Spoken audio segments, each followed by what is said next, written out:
Welcome to Saturday Psychology with me, Dr. Park. Today, our first segment of the day will be something a lot of you guys struggle with, motivation. Psychologists define motivation as a need of desire that energizes and directs behavior. We will be exploring different psychologists' perspectives and theories regarding motivation, as well as chatting with a few guest speakers. Our first topic will be instinct and an evolutionary perspective. Here to talk with us is Mr. Jacob Darwin, who is a descendant of the scientist Charles Darwin. So let's welcome our guest, Mr. Darwin. Hello, Doctor. Hello, Mr. Darwin. So, what can you tell me about instinct and evolutionary perspective in terms of motivation? Well, Doctor, this area focuses mainly on behaviors that are a result of genetic predispositions, such as instincts, which are complicated behaviors that have a fixed pattern throughout a certain species and must be unlearned. Organisms, therefore, are biologically predisposed to being motivated to learn certain behaviors. Unfortunately, this explains animal actions a little bit better than the behavior of humans because humans have few true instincts. But it still points to why humans are motivated to fulfill actions such as finding romantic partners or running away when they sense danger. Because it's part of our instincts, it helps us to survive. Like my predecessor, Charles Darwin, theorized, natural selection shapes our behavior. So there you have it. How fascinating! Thank you, Mr. Darwin. Our next guest is an industrial organizational psychologist. She'll be educating on us about drive reduction theory and intrinsic versus extrinsic motivation. What are these things, and how does this play a role in our lives? Now we welcome a IO psychologist, Mrs. Harris. Nice to meet you, Doctor. Good to be here. Okay, so, Doctor, I understand that the drive reduction theory is based on our drives and motivations and our need to satisfy those cravings. That's very true, Doctor. This theory studies our internal needs that push us and external incentives that pull us to do things. Now, let's break down the phrase drive reduction. A drive is an aroused, motivated state, so naturally drive reduction would mean trying to rid ourselves of this state by fulfilling our motives. And the ultimate goal of this? Homeostasis. Okay, can you inform our viewers about what homeostasis is? Homeostasis is the maintenance of a steady internal state, balance. Picture this, Doctor. You're dehydrated, causing you to have a painful headache that distracts you from your work. You are pushed by your internal need for water and pulled by the external incentive of being relieved of your headache and being able to complete your task.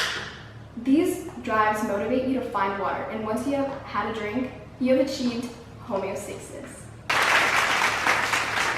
Okay, very interesting, Mrs. Harris. So now that we know about what the drive reduction theory is, can you please inform us about intrinsic versus extrinsic motivation? Of course. Intrinsic motivation comes from within ourselves. It is our desire to perform well for its own sake, not relying on any rewards besides our own interest in the activity. For instance, say that you have a huge interest in a guy at school because of his physical attractiveness, similarities, and shared interests, and proximity to him in the classroom. You have a strong desire to ask him out on a date. Your motivation to do this isn't coming from your external motives, such as money or your opinions on your friends, but it comes from your own internal desires and genuine interest in the guy. Interesting, I see. And what about extrinsic motivation? Extrinsic motivation is the opposite. Our motivation to do things would come from a desire to gain external rewards or avoid punishments. For instance, say a student, let's call him Billy, has a huge science test coming up in school. Science is his least favorite subject, and he does not want to study. He's motivated by the threat of a bad grade, also because Billy's parents don't know how to get him to listen to their authority by standing close to him and portraying themselves as legitimate authority figures. Like the Stanley Milgram experiment. I see. They have to bribe Billy to study. Now, Billy is also facing the external motive of a monetary reward. On the other end of the spectrum, we have something called over-justification. Simply put, over-justification as the thought process of, well, because I have to be bribed into doing a certain activity, it must not be worth doing for its own sake. Excessive external rewards can actually decrease genuine interest in activities and deter motivation. Going back to our example, Billy thinks that because his parents have to bribe him with money to study for his test, it must not be worth doing it for its own sake. Billy will not be motivated to study for future tests unless there is a bribe, even if it is a subject he's interested in, like psychology. Anyways, very interesting. And how do you use this knowledge about the drive reduction theory and intrinsic versus extrinsic motivation in your job as an industrial organizational psychologist? Well, doctor, my main objective is to boost morale and productivity in the workplace. By understanding and evaluating both internal and external drives and the different ways people are motivated, I'm able to find incentives that will motivate employees to work harder and do better in their jobs. Great. Thank you. Amazing. Thank you so much for sharing your knowledge with us. Thank you, doctor. Our next guest will show you why do people need to know about the hierarchy of needs. So put your hands together for our special guest, motivational guru.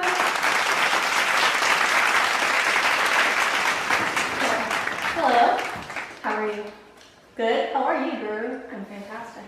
Nice to have you here. So, Mr. Guru, what can you tell us about the hierarchy of needs? Well, I'm definitely not the creator of the hierarchy of needs. I'm no Abraham Maslow per se, but I'll do my best to explain it to you. This whole hierarchy of needs thing shows the priorities of our needs as humans.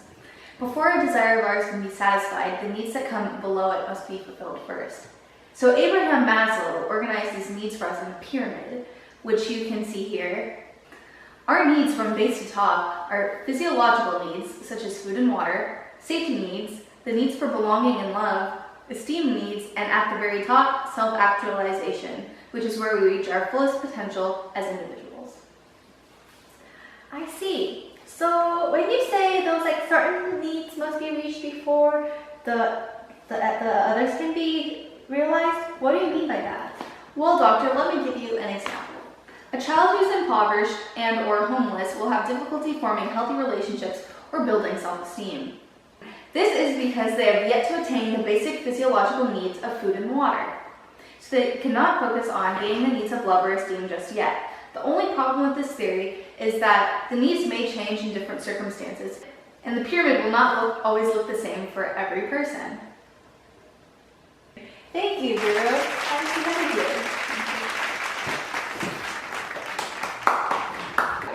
So, our next and the final guest for the first segment of the Saturday Psychology today will be speaking us to about the optimum arousal theory, which focuses on finding the right level of stimulation to optimize our performance in various tasks. Please welcome a Harvard psychologist, Dr. Bernice.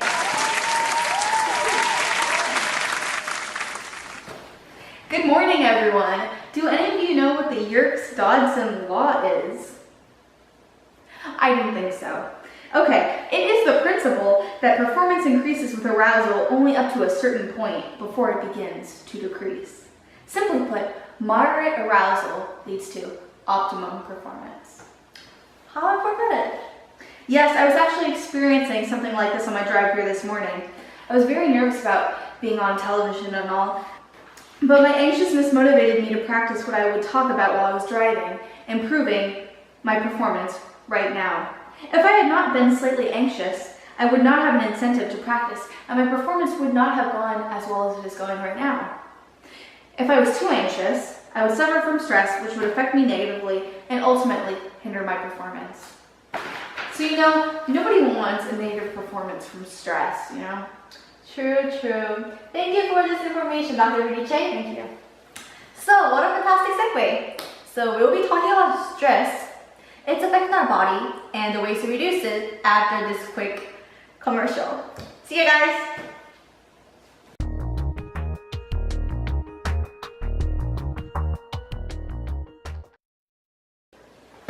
Welcome back to Saturday Psychology. In this segment of the show, we'll be talking about a problem that most of us in this area have been worried about. Either we have a deadline at work or we are faced with some kind of personal catastrophe, which is stress. All of us have experienced the harmful effects of stress at some point in our lives. So here to talk with us about this problem of stress is a counseling psychologist, Dr. Kasparian. Hello, doctor. My pleasure. Yeah. As you said, I'm a counseling psychologist. It is my job to help people cope with challenges and crises in their life. So constantly I encounter people experiencing stress and its negative effects. And this is how I and other psychologists define stress: the process by which people perceive and respond to events that we interpret as challenging.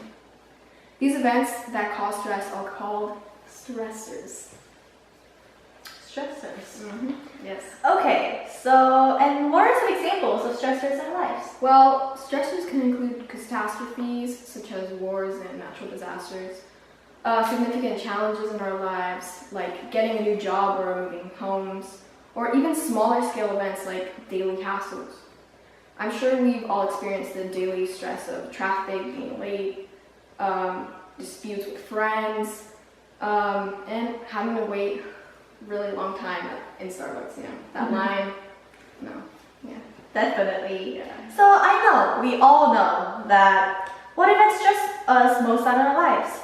Big or small, but most of us are unaware of the large impact these stressors have on our body. That's very true, doctor. Luckily, Hans Selye points these effects out in General Adaptation Syndrome, which describes the stages our body goes through in response to stressors. There are 3 stages: alarm, resistance, and exhaustion. When our body is in the stage of alarm, our sympathetic nervous system is activated. Heart rate increases, blood is pumped to the skeletal muscles, and adrenaline is released. In the stage of resistance, our body temperature, blood pressure, and respiration remain high because the body is tapped into the stressor. Then comes the stage of exhaustion. The body's resistance plummets, and stressors in this case will be a runner participating in the most important meet of the season. The importance of the meet causes heavy stress, and the runner experiences alarm in the form of adrenaline and increased heart rate. The body begins to adapt to this by breathing faster. If the stressor affects the runner for a long period of time, their body will be pushed to its limits and exhaust itself, leading the runner to possibly collapsing during their performance, despite the level of fitness that they have. Incredible! Who would have thought that this stress could have such an influence in our lives? Thank you, doctor. You're welcome. Anytime. Here to talk to us about more about the specific health hazards of stress is the one and only our Dr. Oz. Hello, doctor. Hello, doctor. As you and that other fellow were saying, stress has a huge physical impact on our bodies and health. As a health expert, I can tell you, psychological stress can affect our physical selves and make us more susceptible to illness and disease. And the reason behind this is that stress competes with our body for energy. Energy is diverted from the immune system to compensate for stress, which weakens our immune system, which is used to fight disease. Okay, so what you're saying, doctor, basically is that the mind and body are totally separate? That is exactly what I'm saying. For instance, psychophysiological illnesses. These are mind-body illnesses. A psychological problem will actually cause physical issues. This directly connects with stress. Something we like to call in the field of doctoring, psychoneuroimmunology, which is the study of how psychological processes affect the nervous and immune systems, demonstrate how stress can cause issues in multiple areas of the body. When you are overly stressed, your body produces less lymphocytes. Lymphocytes, what are they, you might ask? They are white blood cells, very important to the body's defense against disease, and there are 2 types, B and T. B lymphocytes, on one hand, are formed in the marrow of the bones and release antibodies that fight off bacteria to prevent illnesses. T lymphocytes form in the thymus and lymphatic tissue. Their primary job is to fight off cancer cells, viruses, and other foreign invaders. And without these lymphocytes, our immune system is not doing its job and our body is vulnerable to invasion and sickness. Okay, so this is amazing, and actually, my team and I did some kind of research, statistical research on the topic, and found a few interesting things. So for once, surgical wounds have proven to heal much slower on stressed people. So in a study that we conducted, wounds that occurred 3 days before a major test healed 40% slower than occurred during summer vacation. Also, in another study, 47% of people who are stressed develop colds, while only 27% of those people who weren't stressed compared to those who were stressed develop colds. And it doesn't stop at mere colds. Let me tell you, doctor, stress can also facilitate the AIDS disease, cancer, and heart disease. Stress speeds up the transformation of the HIV infection into AIDS, and it also prevents the immune system from doing its job in fighting cancer cells, encouraging the disease to spread. And stress is most directly linked to coronary heart disease, which is the vessels of the heart becoming clogged and the leading cause of death in America. A study demonstrated this involving two types of personalities described by Friedman and Wasserman, two very good friends of mine. Type A personalities are competitive, impatient, and tempered people, while type B personalities are generally more easygoing and calm. In this study, 257 men suffered from heart attacks were observed. 69% of those who had heart attacks were type A personality, angry and stressed, while none of the type Bs suffered a heart attack at all. This is so fascinating. Thank you, Dr. Oz, for your wonderful information. As we all know, stress is good for nothing. And don't we all get more stressed when we are sleep deprived? At least I am. And thank you, doctor. So as you all know, stress is good for nothing. And don't we all get more stressed when we are sleep deprived? At least I am. 4 hours of sleep per day literally kills people. Anyways, so let's learn about the importance of sleep and effective sleep deprivation. And from renowned health psychologist Dr. Brody. As a health psychologist, he is responsible for researching and identifying certain conditions that impact health. He will specifically be speaking to us about how stress can negatively affect our sleeping patterns and therefore our overall health. Welcome to the studio, Dr. Brody. Good afternoon. Thank you for having me. Our pleasure. Sleep is so important. Everyone has to sleep, and no one, not a single human being on earth can survive without sleep. Sleep has 5 tremendously important effects on us. It protects, helps restore and rebuild our fading memories, helps us to recuperate, feeds creative thinking, and supports growth. Also, our research has shown that sleep improves the athletic ability.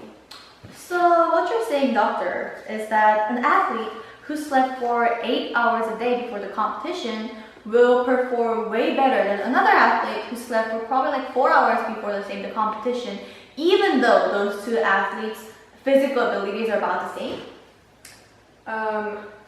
Yes, definitely. Indeed, if people get sleep deprived, they would not only feel sleepy, but they would also feel drained of energy and of their feeling of well-being. Sleep deprivation is a predictor of depression. My team and I conducted an experiment on 15,500 young adolescents from range of 12 to 18. We found that those who slept 5 or fewer hours a night had a 71% higher risk of depression than those who slept more than them. That is very scary. Are there any other effects of sleep deprivation? Sleep deprivation makes people fatter. Because sleep deprivation increases ghrelin, a hunger-arousing hormone, and increases its hunger-suppressing partner, leptin. It also increases cortisol, a stress hormone that stimulates the body to make fat. It also suppresses immune cells that fight off viral infections and cancer. In addition, sleep-deprived people function below their peak when they are awake. as sleep deprivation slows reactions and it increases errors on visual attention-seeking tasks, which are similar to those involved in screening airport baggage, performing surgery, and reading x-rays, which are so important. Interesting. Okay, so before we say bye to you, doctor, can you please add any comments about influence factors of sleep patterns? Sleep patterns are genetically and culturally influenced. In one study of fraternal and identical twins, only the identical twins had similar sleeping patterns and durations. Nowadays, modern lighting, shift work, and social media have influenced the sleep behaviors of people. I really agree to this. So everyone should have experienced this before, I think. Nowadays, especially when social medias are everywhere. So for me, last Sunday, I was in a huge group chat with my group of my friends, and it was really late at night, and I knew I had a bunch of schedules the day after. So I was like, wait, I should go to bed right now, or else I will fall asleep during the schedule tomorrow. But because I was scared that I might actually ruin the atmosphere of the group chat that was going on with my friends, I couldn't say, hey, I have to leave, bye. So basically I stayed up with them until like 4 a.m. and yes, that hit me back really bad the day after. This is called conformity, and more precisely, groupthink. You conform to your group's ideas because you do not want to stand out or ruin the group's ideas. That can also sometimes work as sleep-disturbing factors in these cases. Great, so remember, sleep behavior, waking behavior, and environment interact with each other. All right, thank you, doctor, for tonight. Welcome back to the Saturday Psychology, the last segment. That has been something we've been all asked ourselves before. How do you cope with stress? We are here to answer this age-old quest on its Professor Jon Kabat-Zinn. Everyone, let's welcome Professor Jon Kabat-Zinn. Namaste, Professor. Thank you for having me. Thank you. Okay, so tell us, Professor, that how does one cope with stress? Well, there are many ways to manage and deal with stress. The first step is to change the way you think and how you deal with your stressors. Okay, that's always easier said than done. That's very true, but let's just break it down. There are two coping strategies: emotional and problem-solving focused. Most of us rely on emotional focused coping, which is when we avoid our stressors and tend to our emotional needs instead. Problem-focused coping is a strategy that is most ideal. When using this strategy, we deal directly with our stressor by changing the way we interact with it. Imagine this: you're in high school and you miss tons of school, let's say like 2 weeks. Obviously you've missed a lot and you have tons to make up. Your friend suggests that you go hang out to take your mind off of things, or for a short time, but later they admit it's a large party. You either succumb to it due to foot in the door phenomenon, or you actually do all your homework. I think we can all admit that we've been in this situation before. Everyone, definitely everyone did. Haha, yes. Well, one option is definitely better than the other, but we don't always choose a strategy that's best for us, and we ultimately end up having more stress. This built-up stress can make us feel like we're out of control and we can feel helpless. This can also cause us to use catharsis by releasing frustration through our negative emotions. External and internal locus of control belief affect how we feel like we can control our lives. External being that when we see outside forces controlling, and internal being the belief that we control our own lives. Okay, so how can you feel like we're in control of our lives again? This can be accomplished through having small opportunities to control your environment, even something like decorating your office. This can help increase the feeling of self-control and lower stress levels and boost work morale. What a great suggestion. Is there any other ways that we can cope with our stress? Well, let's start with saying that being more optimistic has a longer life expectancy than those who report as being pessimistic. Those who have stronger immune systems and report as feeling less tired. Another important aspect of coping is having social support. Feeling that we are liked and encouraged by friends and family helps promote happiness and hope. It allows us to confide painful feelings in one another, thus helping us to cope with stress. So, what would you say helps us to experience less stress? Definitely having more self-control, developing a more optimistic way of thinking, and building social support. This helps us segue into managing stress through aerobic exercise, relaxation, meditation, and spiritual communities. Thank you, Professor, for all these useful information. Hopefully, we all can apply this information to reduce our stress levels. Thank you, Professor. Psychology is often focused to be all around weakness and damage, but this type of psychology focuses on your strengths and virtues. It's called positive psychology, and Dr. Joy is here with us today to talk about it. Hello, Dr. Joy. Hello, doctor. I can feel the energy from you, Doctor. For sure, 100%. So, Doctor, please tell us about the positive psychology. What is it? How does it work? That is a very good question, Doctor. So, as you mentioned, positive psychology focuses on your individual strengths and virtues, rather than your more negative emotions and problems. It focuses on increasing happiness, enhancing positive emotions, sustaining your well-being, increasing educational engagement, and character strengths. That sounds very positive. It's all about finding meaning in your life that points beyond yourself, exploring and enhancing creativity, courage, compassion, integrity, self-control, leadership, wisdom, and spirituality, and creating positive groups and communities. That's a lot of positive factors. Thank you, Doctor, for sharing your knowledge with us. I was so happy with you. I was so happy with you. Very positive experience. Very positive. Thank you for joining me with this Saturday Psychology with me today. So this is going to be our short recap.